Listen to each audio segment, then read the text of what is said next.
En la oscuridad siempre queda una verdad esperando ser descubierta. Casos reales, historias que muchos quisieron enterrar, crímenes que marcaron vidas y cambiaron la historia. Aquí no hay ficción, solo hechos, análisis y evidencias. Porque cada historia merece ser contada y cada víctima recordada. Esto es Entre Sombras y Evidencias. Suscríbete y acompáñanos, donde la verdad nunca se oculta. Es la madrugada del 5 de agosto de 2013.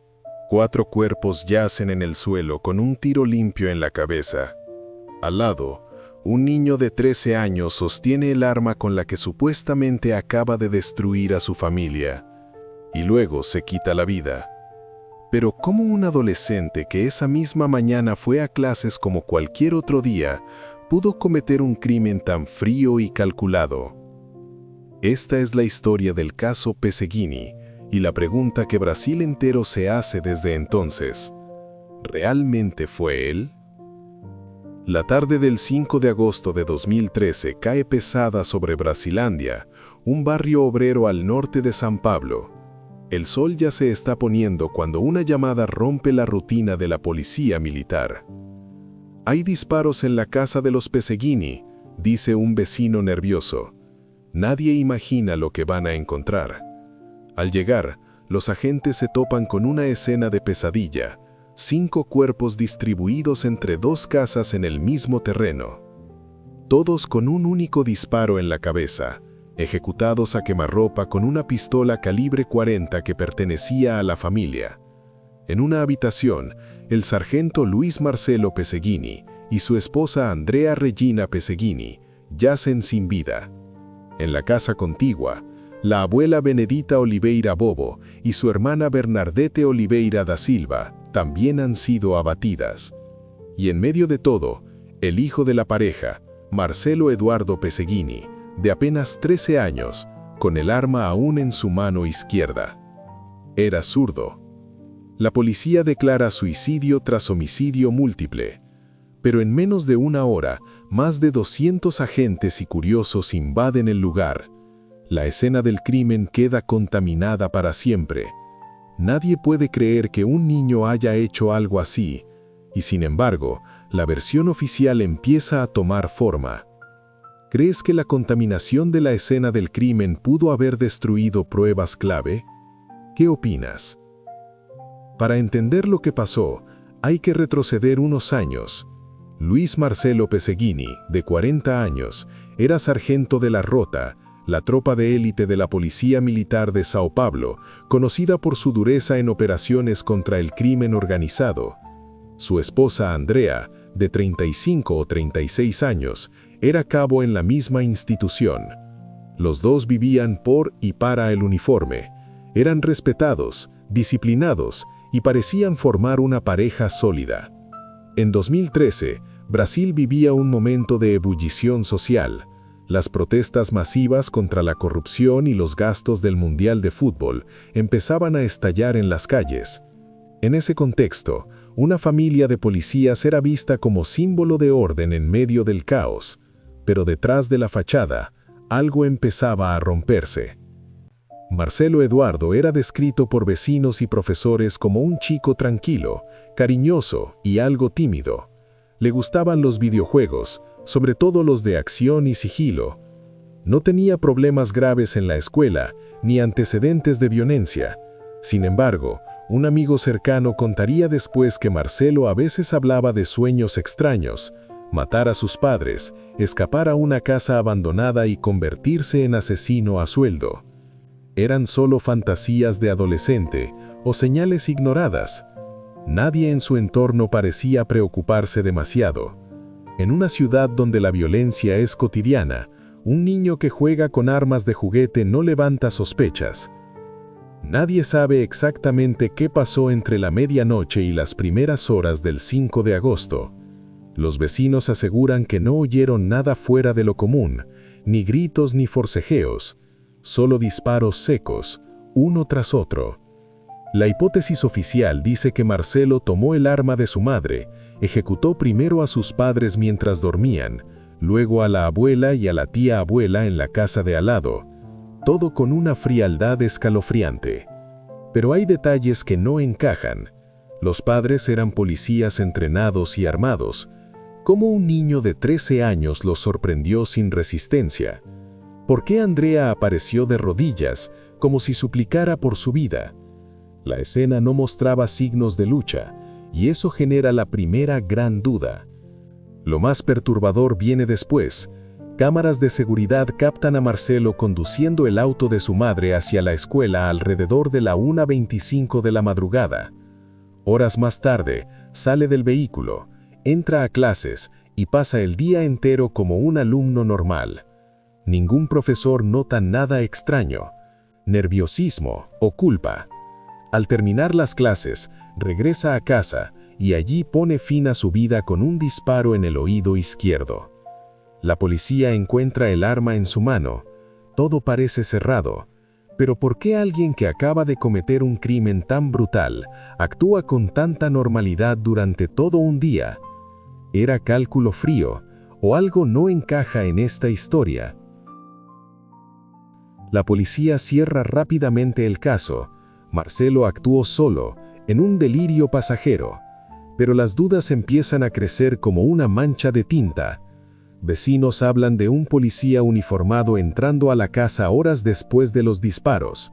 La madre investigaba corrupción dentro de su propia institución, y la escena del crimen fue pisoteada por cientos de personas antes de cualquier análisis serio. ¿Fue realmente un niño el autor, o alguien quiso que todo apuntara hacia él? En el próximo episodio, retrocedemos a los años previos para descubrir si esta familia escondía secretos que nadie quiso ver. ¿Tú qué crees que pasó realmente esa madrugada? Deja tu teoría en los comentarios. En el episodio anterior, vimos cómo una familia de policías aparentemente perfecta fue destruida en una sola noche. La versión oficial señala a un niño de 13 años como el único responsable. Pero si retrocedemos unos años, encontramos grietas en esa imagen impecable, secretos que la familia guardaba con celo, investigaciones peligrosas que Andrea Regina Bobo Pesegini llevaba a cabo en silencio, y un contexto de corrupción policial que en 2013 empezaba a salir a la luz en Brasil. ¿Era esta familia solo víctima del azar o se habían metido en algo mucho más grande? Vamos a desenterrar lo que nadie quiso ver. Luis Marcelo Pesegini ingresó a la Policía Militar de Sao Paulo a finales de los años 90. Pronto destacó y fue seleccionado para la Rota, el batallón de operaciones especiales conocido como la tropa de choque más temida del Estado. La Rota no era cualquier unidad, se encargaba de las operaciones de alto riesgo contra el crimen organizado, narcotráfico y facciones como el PCC, el primer comando de la capital. Entrar allí significaba prestigio, pero también exposición constante al peligro y a tentaciones. Luis se convirtió en sargento y era visto como un oficial disciplinado. Sin embargo, en ese ambiente donde el dinero del narcotráfico fluía como agua, muchos policías cruzaban la línea. Algunos lo llamaban el salario extra. Luis parecía mantenerse firme, o al menos eso aparentaba. Andrea Regina Bobo Pesegini entró a la policía militar años después que su esposo. Era cabo en la misma corporación, pero en una unidad administrativa. A diferencia de Luis, Andrea no era de las que se conformaban con la rutina. Empezó a notar irregularidades, compañeros que llegaban con autos nuevos sin explicación, viajes inexplicables y sobre todo la impunidad con la que algunos policías manejaban información privilegiada del PCC. En 2012 y principios de 2013, Andrea comenzó a recopilar datos en secreto. Hablaba con colegas de confianza, tomaba notas, guardaba mensajes. Su objetivo era denunciar corrupción interna. Pero en una institución donde la lealtad se mide con silencio, quien investiga a los suyos se convierte en enemigo. En la superficie, la familia Peseghini seguía proyectando normalidad. Vivían en 2 casas contiguas en Brasilandia, una para la pareja y el hijo, otra para la abuela Benedita y la tía abuela Bernardete, que ayudaban con la crianza de Marcelo. Luis y Andrea trabajaban turnos largos, pero los fines de semana compartían barbacoas con vecinos. Marcelo iba a la escuela, jugaba fútbol con amigos y pasaba horas en videojuegos. Pero en retrospectiva, hay quienes aseguran que el chico empezó a mostrar signos de estrés. Dormía poco, se ponía ansioso cuando sonaba el teléfono. ¿Sabía algo? ¿Había escuchado conversaciones que no debía? Nadie lo preguntó en su momento. El 4 de agosto de 2013 fue un domingo normal en apariencia. La familia cenó juntos. Andrea parecía más relajada que en semanas anteriores. Pero al día siguiente, todo cambiaría. Nadie sabe qué conversación privada pudieron tener esa noche. Nadie sabe si Andrea compartió sus hallazgos con Luis o si le pidió que la ayudara a dar el último paso. Lo que sí sabemos es que horas después, 4 personas de esa casa estarían muertas, y la versión oficial apuntaría al único sobreviviente aparente, su hijo. Lo que parecía una familia modelo de policías disciplinados escondía una bomba de tiempo. Una mujer que investigaba corrupción en sus propias filas, un esposo inmerso en una unidad élite donde la línea entre el bien y el mal se borraba fácilmente, y un niño atrapado en medio de todo. Pero si Andrea estaba a punto de denunciar algo grande, ¿por qué la policía cerró el caso tan rápido como un suicidio familiar? En el próximo episodio, analizamos las contradicciones forenses y las pruebas que la escena contaminada dejó sin responder. Lo que viene a continuación podría cambiar todo lo que crees sobre este caso. Hemos visto cómo Andrea Peseghini investigaba corrupción en la policía militar, un secreto que podía haberle costado la vida. Pero si el móvil era silenciarla, ¿por qué la policía cerró el caso en cuestión de horas como un suicidio familiar cometido por un niño? En este episodio, entramos en los primeros días después de la tragedia. La escena del crimen pisoteada por cientos de personas, informes forenses llenos de huecos y detalles que desafían la lógica. Lo que la policía presentó como evidencia clara empieza a desmoronarse bajo un análisis mínimo. ¿Fue negligencia o algo peor? Apenas pasadas las 4 de la tarde del 5 de agosto de 2013, los primeros agentes llegan a las casas de la familia Peseghini en Brasilandia. Pero el lugar ya no es una escena del crimen intacta. Vecinos, curiosos y hasta compañeros de la rota han entrado antes que ellos. Más de 200 personas deambulan por el terreno en las primeras horas. Se toman selfies con los cuerpos de fondo, se fuman cigarrillos en las habitaciones, se tocan las armas. Cuando llega la pericia técnica real, el lugar está contaminado. Huellas dactilares borradas, ADN mezclado, posibles proyectiles perdidos. La policía militar, en lugar de acordonar de inmediato, permite que sus propios compañeros entren a ver a sus amigos caídos. En Brasil, la solidaridad entre uniformados es fuerte, pero ese día, esa solidaridad destruyó cualquier posibilidad de una investigación limpia. La policía encuentra a Marcelo con la pistola calibre 40 de su madre aún en su mano izquierda. El chico era zurdo, eso encaja, pero hay problemas. La herida de entrada está en el oído izquierdo, lo que para un zurdo es posible, pero la posición del cuerpo y la trayectoria del disparo generan dudas. Además, no hay sangre ni pólvora en la mano que sostiene el arma. En un disparo a quemarropa, normalmente hay residuos. El informe forense inicial dice que se disparó él mismo después de matar a los demás, pero ¿cómo explica que no haya restos de pólvora en sus manos ni en su ropa, salvo mínimas trazas? Expertos independientes, años después, dirían que eso es casi imposible en un suicidio con contacto. Los 4 adultos fueron ejecutados con un solo disparo en la cabeza, todos de calibre 40, todos con la misma pistola. Pero las posiciones no cuadran con la idea de un niño actuando solo. Luis Marcelo y Andreya aparecieron en su dormitorio, él boca abajo, ella de rodillas junto a la cama, como si hubiera estado suplicando. La abuela Benedicta y su hermana Bernardete estaban en la casa contigua, una en el sofá, la otra en la cama. No hay signos de lucha, ni forcejeo, ni siquiera desorden en las sábanas. ¿Cómo un adolescente de 13 años entra sigilosamente a 2 casas, apunta y dispara 4 veces sin que nadie reaccione? Los padres eran policías entrenados, dormían con armas cerca. La versión oficial dice que los sorprendió mientras dormían, pero Andreya de rodillas sugiere que estaba despierta y vio venir el final. Las pruebas forenses se hacen rápido, demasiado rápido para un caso tan grave.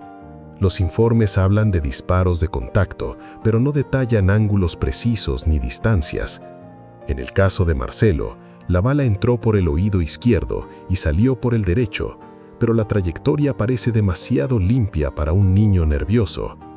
Además, no hay análisis completo de residuos de pólvora en los cuerpos de los padres. Si Marcelo los mató a quemarropa, debería haber dejado partículas en sus heridas. Pero los informes iniciales son vagos. Cuando organizaciones independientes piden reexaminar los cuerpos años después, ya es tarde. Todo fue cremado o enterrado sin preservar evidencia clave. Las cámaras de la calle captan a Marcelo conduciendo el auto de su madre a la 1:25 de la madrugada hacia la escuela. Horas después, lo vemos salir del vehículo y entrar a clases normalmente. Pero hay un detalle inquietante. El auto aparece estacionado en un lugar diferente al que Marcelo dejó. Algunos testigos dicen que vieron otro vehículo similar esa madrugada, y la llave del auto estaba en el encendido cuando la policía llegó. ¿Marcelo dejó el auto encendido toda la noche? Detalles pequeños, pero que suman dudas. ¿Actuó solo o alguien lo ayudó, lo vigiló o lo manipuló? Apenas 48 horas después de los hechos, la Secretaría de Seguridad Pública de Sao Paulo declara el caso cerrado. Marcelo Pesegini actuó solo en un surto psicótico. No se investiga más, no se busca cómplices, no se revisa el celular de Andreya ni sus notas sobre corrupción. El delegado que lleva el caso es amigo personal de la familia. En Brasil, cuando un caso toca a la policía, a veces se prefiere la versión más simple, aunque deje cabos sueltos. Pero en Internet y en los barrios, la duda empieza a crecer. Vecinos hablan de un hombre uniformado entrando a la casa después de los disparos. ¿Casualidad o alguien que vino a rematar el trabajo? Las pruebas forenses están llenas de huecos, la escena contaminada, la investigación acelerada. Todo apunta a un niño que de la noche a la mañana se convierte en el asesino perfecto y el chivo expiatorio ideal. Pero si Andreya estaba a punto de denunciar corrupción policial, ¿no sería más lógico que alguien quisiera silenciarla antes? En el próximo episodio, exploramos las teorías alternativas que surgieron: sicarios, encubrimiento interno y la posibilidad de que Marcelo no fuera el autor, sino otra víctima. Lo que viene podría romper la versión oficial para siempre. Las contradicciones forenses y la contaminación de la escena del crimen ya nos hacen dudar de la versión oficial. Pero si Marcelo no fue el único autor, o ni siquiera el autor, entonces, ¿quién tenía un motivo real para eliminar a toda una familia de policías? En este episodio nos adentramos en lo que Andrea Regina Bobo Pesegini estaba investigando en secreto. Documentos, nombres, amenazas. Un móvil que la policía nunca quiso tocar. La corrupción interna en la propia institución. Y si ese móvil existía, el asesinato no fue un arrebato adolescente, sino una ejecución planificada. ¿Qué descubrió Andrea que valía la pena silenciar a 4 personas? Andrea no investigaba por curiosidad, Desde 2012 recopilaba pruebas concretas, nombres de oficiales de la policía militar que cobraban arreglos con traficantes del PCC, fechas de reuniones en bares de periferia, números de placa de vehículos que aparecían en zonas controladas por facciones, incluso transferencias bancarias sospechosas. Guardaba todo en un pendrive y en notas manuscritas que escondía en casa. Una amiga cercana contaría después que Andrea le dijo: «Si me pasa algo, entrega esto a la prensa». Esas notas incluían al menos 3 nombres de alto rango que, según ella, protegían cargamentos de droga a cambio de dinero. En 2013, con las protestas contra la corrupción en auge, una denuncia así habría sido explosiva. El primer comando de la capital, el PCC, dominaba el crimen organizado en Sao Paulo en 2013. La policía sabía que algunos oficiales mantenían pactos de no agresión, no interferían en ciertos territorios a cambio de información o dinero. Andrea había empezado a unir cabos. Un compañero de la Rota, amigo de Luis, aparecía en fotos con conocidos líderes del PCC. Ella sospechaba que Luis sabía algo y no actuaba. Según rumores que circularon después, Andrea había amenazado a denunciar públicamente si no se hacía justicia interna. En una institución donde la lealtad es todo, eso la convertía en un peligro mortal, no solo para los corruptos, sino para quienes podían perder su carrera o su libertad si salía a la luz.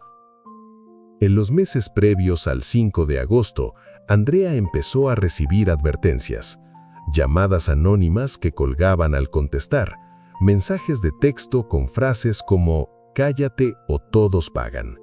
Cambió el número de teléfono varias veces, pero las amenazas seguían. Una vecina recuerda que Andrea le confesó tener miedo por su hijo. «Si me matan, que no toquen a Marcelo». Sin embargo, nunca denunció formalmente. ¿Por qué? Porque sabía que la denuncia iría a los mismos que investigaba. En Brasil, denunciar corrupción policial desde adentro es como entrar en una jaula con leones. Andrea lo sabía, y aún así, continuó. Una de las teorías más fuertes entre investigadores independientes y foros en línea es que el asesinato de la familia fue cometido por sicarios contratados por los oficiales implicados. 4 disparos limpios, sin lucha, con la misma arma. Un niño de 13 años como chivo expiatorio perfecto. Nadie investigaría más allá. La escena contaminada ayudó a que no quedaran huellas de extraños. Vecinos juran haber visto un hombre uniformado entrando a la casa después de los disparos, pero la policía nunca lo interrogó.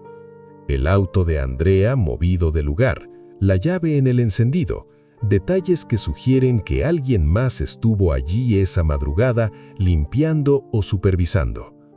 Otra posibilidad que circula es que Marcelo no mató a nadie, pero fue usado. Algunos creen que lo drogaron o lo amenazaron para que se incriminara. Otros van más lejos, que lo obligaron a disparar bajo coacción o que lo mataron después para cerrar el círculo.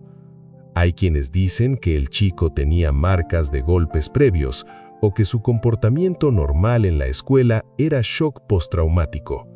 Pero la policía nunca pidió pericia psicológica profunda ni revisó su computadora en búsqueda de amenazas o contactos sospechosos. Si Marcelo era inocente, ¿por qué no se investigó la posibilidad de que alguien lo usara como pantalla? Lo que une todas las dudas es el silencio de la institución. No se investigaron los archivos de Andrea, no se rastrearon llamadas, no se interrogó a los compañeros que ella mencionaba en sus notas. El caso se cerró en 2 días, declarado asunto familiar. En un país donde los escándalos policiales suelen taparse rápido, esto encaja demasiado bien. Pero cada año que pasa, nuevos documentos filtrados y testimonios reviven la pregunta: ¿por qué la policía protegió una versión tan frágil si no tenía algo que esconder?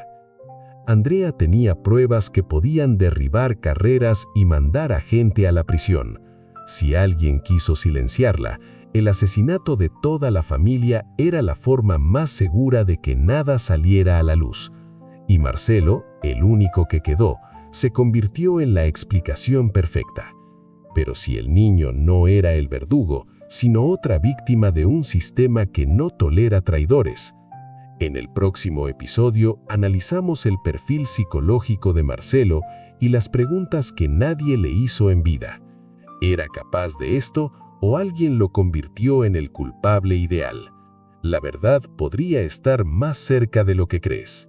Hemos visto un móvil poderoso. Andrea investigando corrupción policial que podía destruir carreras y mandar gente a prisión. Si el asesinato fue un ajuste de cuentas, Marcelo se convierte en el chivo expiatorio ideal. ¿Pero era este niño de 13 años capaz de planear y ejecutar un cuádruple homicidio con frialdad?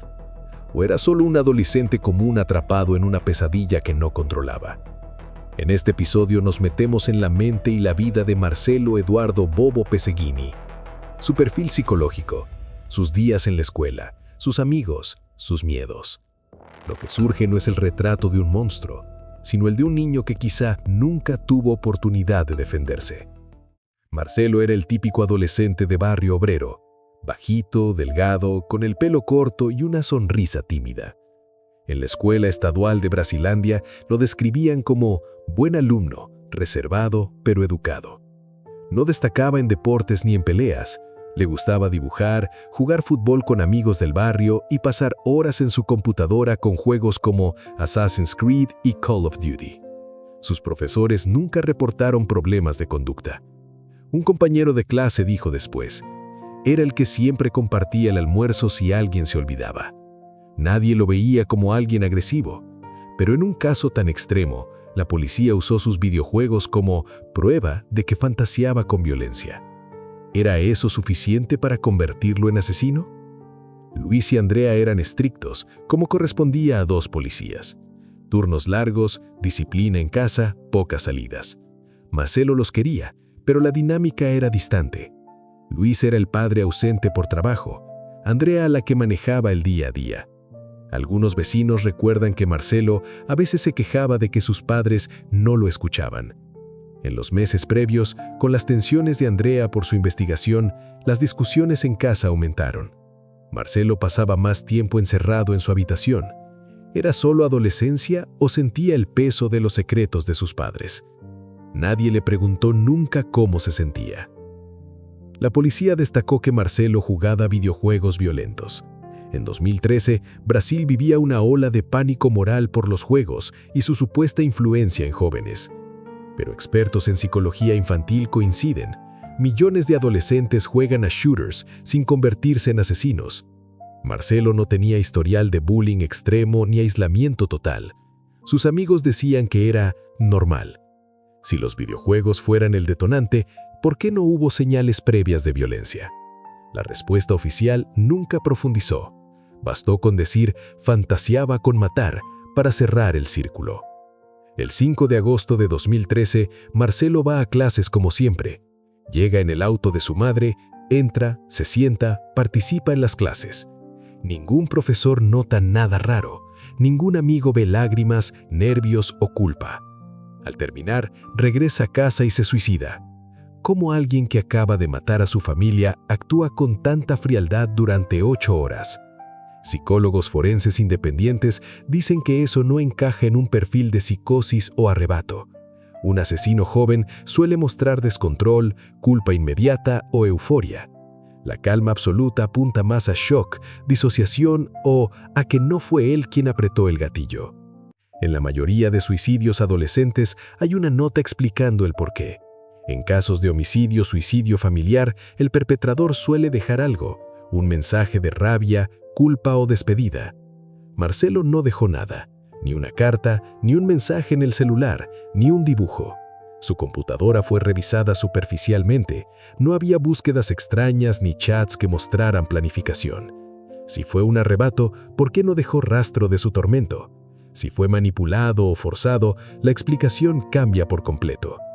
Ninguna pericia psicológica profunda se realizó en vida ni post-mortem. La policía se basó en estereotipos, videojuegos, zurdo asesino.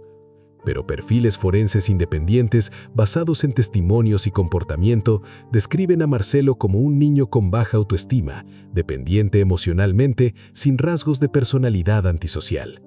No tenía historial de crueldad animal, mentiras patológicas ni impulsividad extrema.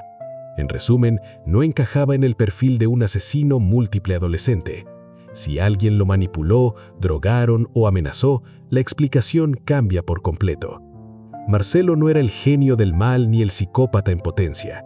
Era un adolescente común en un hogar con secretos pesados. Su comportamiento después de la tragedia no grita culpable, grita víctima. Si no fue él quien mató a su familia, entonces, ¿quién lo hizo? ¿Y por qué la policía nunca investigó la posibilidad de que el niño fuera una pieza más en un rompecabezas de corrupción y silencio?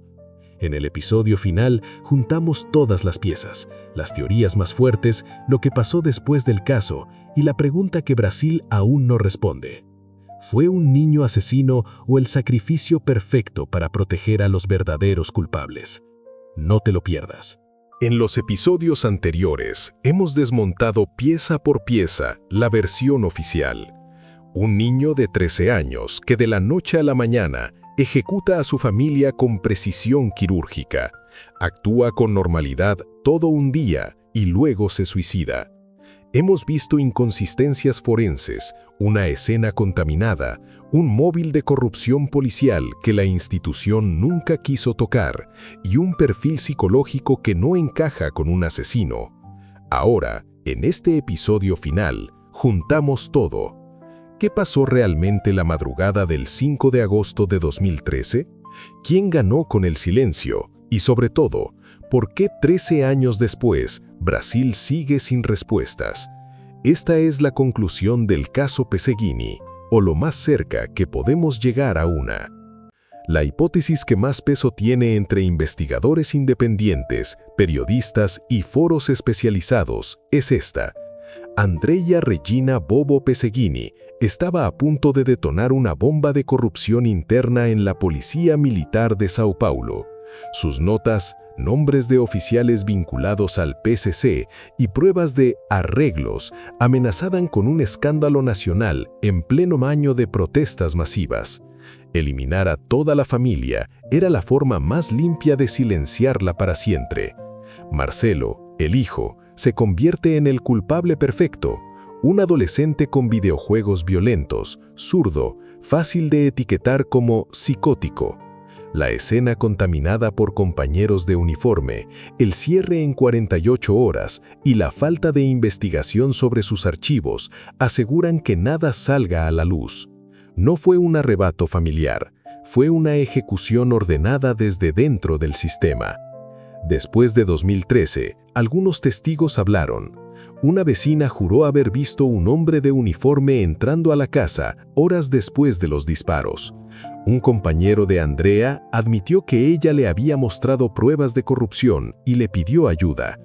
Amigos de la familia contaron que Luis parecía distante y preocupado en las semanas previas, pero ninguno fue tomado en serio. La Secretaría de Seguridad Pública calificó todo como rumores. En Brasil, cuando un caso toca el corazón de la institución, las voces disidentes suelen apagarse rápido. Traslados, jubilaciones anticipadas o silencio forzado. El caso Pesegini se convirtió en un tabú dentro de la PM. 13 años después, el caso sigue vivo en Internet. Documentales independientes, hilos en Reddit, videos de YouTube y podcasts brasileños lo analizan una y otra vez. Cada aniversario revive la duda. ¿Por qué no se reabrió nunca? En 2022 y 2023, nuevos artículos recordaron que los cuerpos fueron cremados o enterrados sin preservar evidencia clave, haciendo imposible cualquier revisión seria. Organizaciones de derechos humanos lo citan como ejemplo de impunidad policial, pero oficialmente nada cambió. el nombre Peseguini se convirtió en sinónimo de misterio, de una verdad que el sistema prefiere olvidar. Los que más perdieron fueron los que quedaron, la familia extendida, amigos, compañeros de escuela de Marcelo. Nadie pudo despedirse, no hubo funeral conjunto, solo preguntas sin respuesta.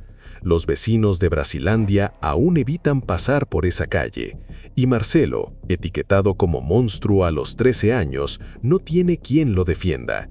Sus dibujos, sus videojuegos, su timidez, todo quedó reducido a pruebas en un informe policial que nadie cuestionó en profundidad. En un país donde miles mueren por violencia cada año, este caso duele diferente, porque pudo haber sido evitado, porque alguien pudo hablar y no lo hizo. Si juntamos todo, las inconsistencias forenses, el móvil de corrupción, el perfil incompatible de Marcelo, el cierre acelerado, solo queda una conclusión posible. La versión oficial no resiste un escrutinio serio. No sabemos quién apretó el gatillo esa madrugada, pero sí sabemos quién se benefició del silencio. Una institución que no tolera traidores internos. El caso Peseguini no es solo una tragedia familiar, es un espejo de Brasil, corrupción, impunidad y la facilidad con la que se sacrifica a los más vulnerables para proteger a los poderosos. Este caso no tiene final feliz. No hubo justicia, no hubo reabertura, no hubo reparación. Pero mientras la gente siga hablando, siga cuestionando, siga pidiendo respuestas, la verdad tiene una oportunidad. No para cambiar el pasado, sino para evitar que se repita. Gracias por acompañarme en estos 6 episodios. Si algo te hizo dudar, si algo te indignó, compártelo, porque el silencio es el mejor aliado de la impunidad. El caso Peseguini no terminó en 2013, termina cuando dejemos de aceptarlo como un caso cerrado. Después de todo esto, ¿crees que Marcelo fue el asesino o que fue otra víctima de un sistema corrupto? Deja tu conclusión final en los comentarios y si sabes algo más, compártelo. La verdad merece ser escuchada. Gracias por ver El caso Peseguini, un niño acusado. Si te impactó, suscríbete para más historias que nadie quiere contar. Nos vemos en la próxima.